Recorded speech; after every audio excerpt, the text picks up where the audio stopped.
सप्रेम जयजीव भगवत स्वरूप दिव्य आत्मन आज एक गुरुत्वपूर्ण विषय पर आलोचना करिबा जहाँकि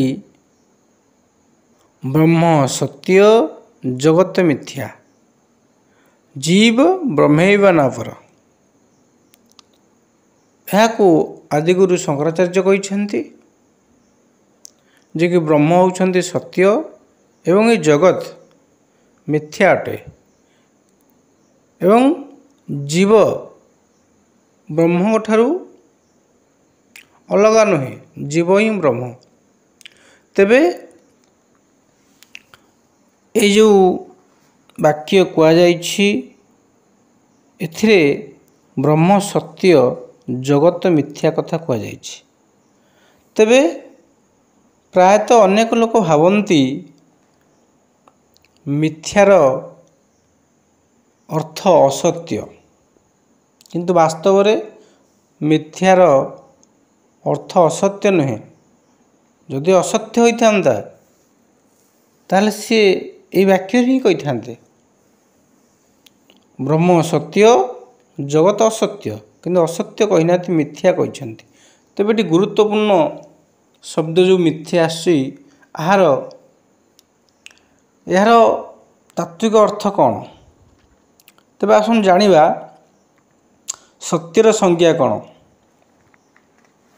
जगतगुरु शंकराचार्य कहते सत्यर डेफिनेशन कौन यद रूपेण य निश्चितम तद यदि न व्यभिचरति तत् सत्यम अर्थात एक बार जिसका जिस रूप में अनुभव हो गया यदि वो रूप कभी न बदले तो वो सत्य है अर्थात जेकोसी तत्व आपण को थरे मात्र जो रूप अनुभव हो जाए यदि ताहा सदा सर्वदा से रूप अनुभव हुए बा परिवर्तन हुए नहीं ता सत्य अर्थात जा थिला अछि रहिथिबो गोटिए रूप रे ता हउछि सत्य तो मिथ्या कौन मिथ्यार संज्ञा कौन मिथ्यार संज्ञा हउछि यद रूपेण य निश्चितम तद यदि व्यभिचरति तत् अनृतम अनृतम नाम मिथ्या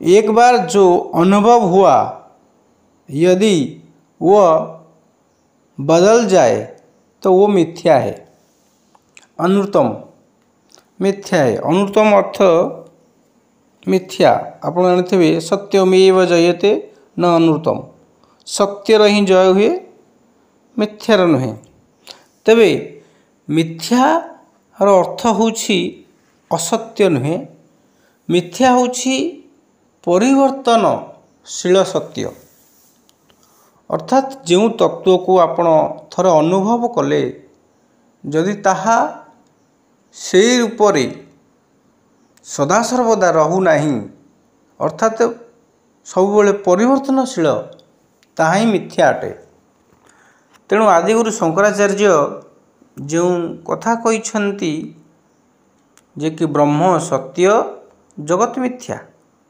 ब्रह्म सत्य कारण ब्रह्म होउछन्ति सत्य कारण ब्रह्म को अनुभव यदि आपण सतरे थरे मात्र करिथिबे तार जो तात्विक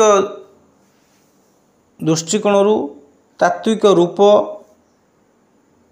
सदा सर्वदा से ही रूप ही रहिबो जेते थर आपण अनुभव करिवे ता सेही भली रहिबो अपरिवर्तनीय तत्व किंतु ये जो जगत आम कहूछे जाको दृश्य कहउछन्ति गच्छति जगत जे गतिशील प्रति मुहूर्त गति करुछि बा क्षय प्राप्त होउछि ताहा होछि जगत ତେଣୁ ଏ ଜଗତ ବା ସାରା ସଂସାର ଆପଣଙ୍କର ପରିବର୍ତ୍ତନଶୀଳ ସତ୍ୟ। ଏ ଜଗତ ସବୁବେଳେ ରହୁଛି କିନ୍ତୁ ଗୋଟିଏ ରୂପରେ ରହୁନି, ପ୍ରତି ମୁହୂର୍ତ୍ତରେ ପରିବର୍ତ୍ତନଶୀଳ, ପରିବର୍ତ୍ତନ ହୋଇଯାଉଛି। ଏହାକୁ ଭଲ ଭାବରେ ବୁଝାଇଛନ୍ତି ମୁନି ସମାଜର ପ୍ରତିଷ୍ଠାତା ସଦ୍ଗୁରୁଦେବ ଶିବମୁନି ମହାରାଜ। ଶିବମୁନି ମହାରାଜ କହିଛନ୍ତି, ଅଖିଳ ବିଶ୍ୱ ବ୍ରହ୍ମାଣ୍ଡରେ ତମାମ ତତ୍ତ୍ୱ, ବସ୍ତୁ ଓ ପଦାର୍ଥକୁ ଆମେ କେବଳ ଦୁଇ ଭାଗରେ ବାଣ୍ଟି ପାରିବା। ଏକ ଚେତନ, ଅନ୍ୟଟି ଜଡ଼। ଗୋଟିଏ ଦ୍ରଷ୍ଟା, ଅନ୍ୟଟି ଦୃଶ୍ୟ। ଗୋଟିଏ ନିରାକାର, ଅନ୍ୟଟି ସାକାର। ଗୋଟିଏ ଜୀବ, ଅନ୍ୟଟି ତାର ସଂକଳ୍ପ। ଗୋଟିଏ ନିତ୍ୟ, ଅନ୍ୟଟି ପରିଣାମୀ। ଦୃଶ୍ୟ ପରିଣାମୀ, ମାତ୍ର ଦ୍ରଷ୍ଟା ପରିଣାମୀ ନୁହେଁ।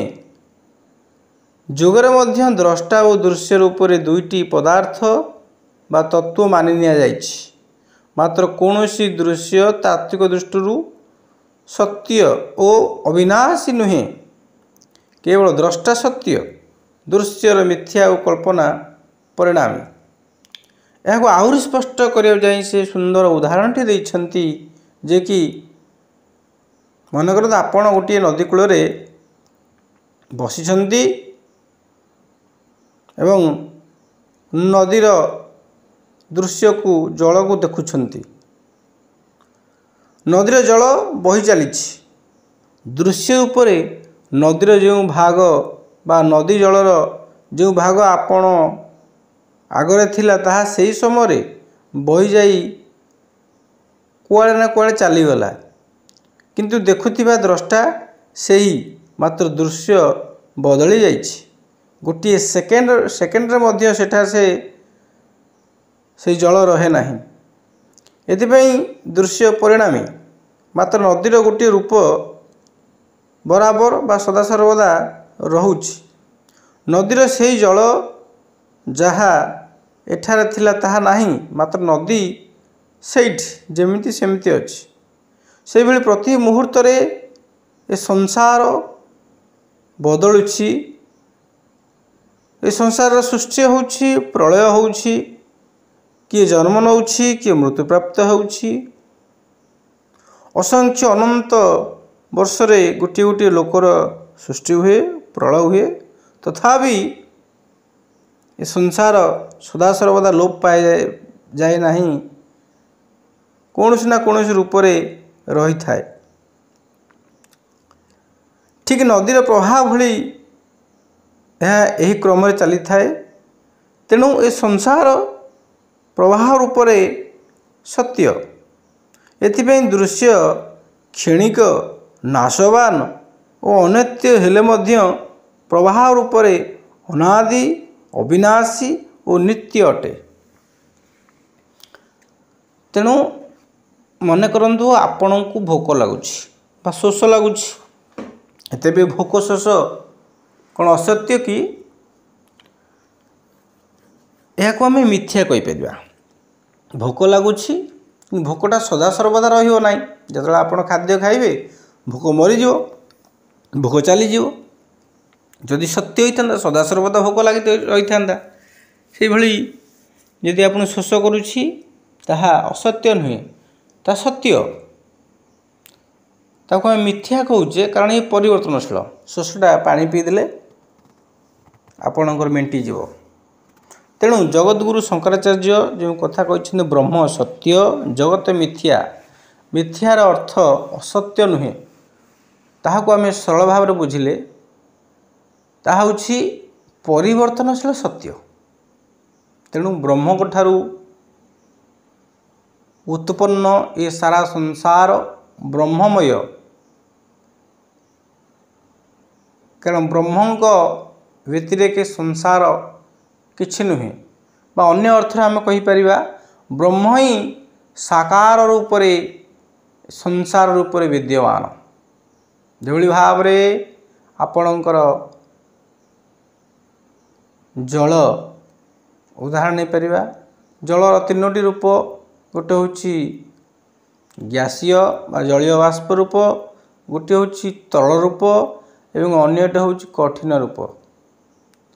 कठिन रूप रे से बरफ आकार थाए तरल रूप रे ता जल आकार थाए बा पानी आकार थाए एवं जलीय बाष्प रूप से ग्यासीय रूप बा अदृश्य रूप थाए। तेणु ये तीनोटी रूप जल थाई मध्य ताहा गोटिए तत्व बरफ ही जल जल ही बाष्प बाष्प ही बरफ। तेणु सारा संसार रे केवल गोटिए मात्र तत्वर अस्तित्व अच्छी से होछि ब्रह्म। तेणु सारा संसार ही ब्रह्ममय किंतु अवस्था विशेष बा स्थल विशेष ताहा हमको भेद सृष्टि करुछि जड़ चेतन रूप में आमे ताकू प्रतिपादित करुछंती। सारा संसार ब्रह्ममय अविनाशी तत्व कारण विज्ञान एबे भी प्रमाण कर सारी जे कि सारा संसार रे जहाँ आमे देखुछे से सबू शक्तिर गोटे गोटे रूप। शक्ति हूँ अदृश्य किंतु शक्ति जेतेबेले एकत्रित होउछंती से वस्तु रूप नौछंती। आइनस्टाइन कहते E is equal to mc square अर्थात energy is equal to mass अर्थात ये शक्ति ही वस्तु जो वस्तु को आम देखुछे जदि आम ताहाको विज्ञानागार रे विश्लेषण करिबा परीक्षा करिबा से वस्तु को भांगी भांगी भांगी तार सूक्ष्मादि सूक्ष्म कणिका पर्यंत पहुँचवा जहाँकि अणु अणु को भांगिले परमाणु परमाणु को भांगिले इलेक्ट्रॉन प्रोटॉन न्यूट्रॉन एवं ताहापरे से कणिका गुड़ भितर देखिए ताहा अदृश्य हो जीव आ सी आपणकर जो इलेक्ट्रॉन परिणत हेब ता शक्ति रूप। तेणु प्रत्येक वस्तु तत्वत सत्य रूप से शक्ति रूप अविनाशी कारण शक्तिर सृष्टि नहीं कि विनाश नहीं। तेणु आत्मशक्ति आत्मतत्व अणु परमाणु ठारू लक्ष लक्ष अनंत गुण सूक्ष्म और अनंत गुण शक्तिशाली। तेणु अविनाशी आत्मतत्व ब्रह्मतत्व सारा जगत सृष्टि होइछि। आत्मा जेहेतु सत्य नित्य से भली भाव रे जगत तात्विक दृष्टिकोण सत्य नित्य किंतु यह प्रभाव रूप सत्य गोटे रूप रहे नहीं किंतु आत्मतत्व गोटे रूप सदा सर्वदा रही रही। तेणु जड़े साधक बा जड़े जोगी जड़े जिज्ञासु जेतेबेले निजर सत् स्वरूप आत्मस्वरूप को तत्वत साधना माध्यम मननचिंतन माध्यम स्वाध्याय माध्यम नीतिध्यासन माध्यम जानी जाए जे कि से होची सेही अविनाशी तत्व जाको ब्रह्म बोली कहती से होची सच्चित आनंद एवं जहाको अग्नि जड़े पारिब नाही पवन उड़े पारिब नाही जल भिजई पारिब नाही कौन से अस्त्र शस्त्र काटी पारिब नाही ना सी केबे वृद्ध हुए ना केबे सी आपणकर जराजीर्ण अवस्था पहुँचे ना केबे सी मरे ना केबे सी जन्म नहीं।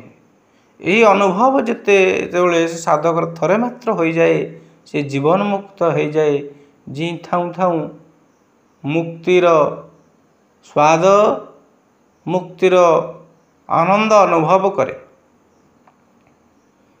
कारण जिते जीव अछंती ए मनुष्य एपरी एक जीव यही जन्म ही से ब्रह्म उपलब्धि निज स्वरूप को जानिबार एक सुवर्ण सुजोग।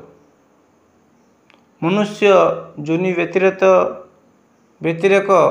अन्य कौनसी जोनि रे ताहा बा जन्म रे जानिबा असंभव। तेणु मानव जीवन एक सुजोग, एक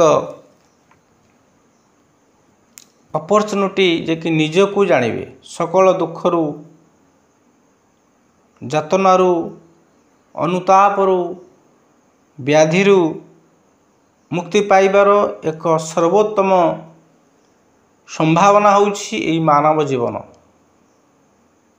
तो मनुष्य जितेबाला अंतर्मुखी हब, साधक जितेबाला साधन मार्ग रे इंद्रिय को अंतर्मुखी करिब, जोग साधन करिब,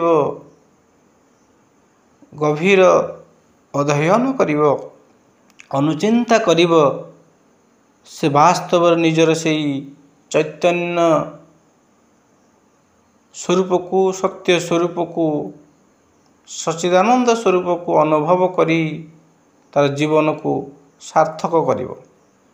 तेणु यथार्थ रे आदिगुरु शंकराचार्य जो अद्वैत वादर प्रतिष्ठा करिसेंती, वास्तव रे शंकराचार्य करिनांती। ये अद्वैतवाद अनंत कालरू अछि, आदिगुरु शंकराचार्यंकर पूर्वरू अछि।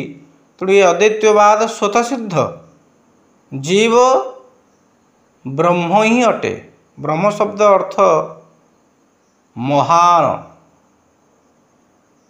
अकल्पनीय, अचिंतनीय, अति विराट, ब्रूहि धातु ब्रह्म शब्द सृष्टि। तेणु संसार रे सर्वश्रेष्ठ तत्व होउछि ए जीव तत्व, चेतन तत्व, चेतनता। तेणु आपण बा प्रत्येक जीव तत्वतः निजर स्वरूप होउछि ब्रह्म। से ब्रह्म शक्ति, से ब्रह्म ठारू अलगा नुहे, से स्वयं परम ब्रह्म। तेणु जितेबाला मनुष्यता अनुभव करे, निजर देह ज्ञान को त्याग करी सामाजिक जेते तार उपाधि अच्छी, नामकरण अच्छी, पद पदवी ऊर्ध्व को उठे, इंद्रिय मान को संयम करे, तेज से सही ब्रह्म उपलब्धि करे, ब्रह्मर अनुभव करे, जहाँ सदा सर्वदा गोटे रूप में रहे। से जिते जानी जाए, से मुक्त हो जाए, से आनंदित हो जाए, से सकल व्याधिरू, अनुतापरू, द्वंद्वरू ऊर्ध्व को उठी जाए एवं मानव जीवन को सार्थक करे।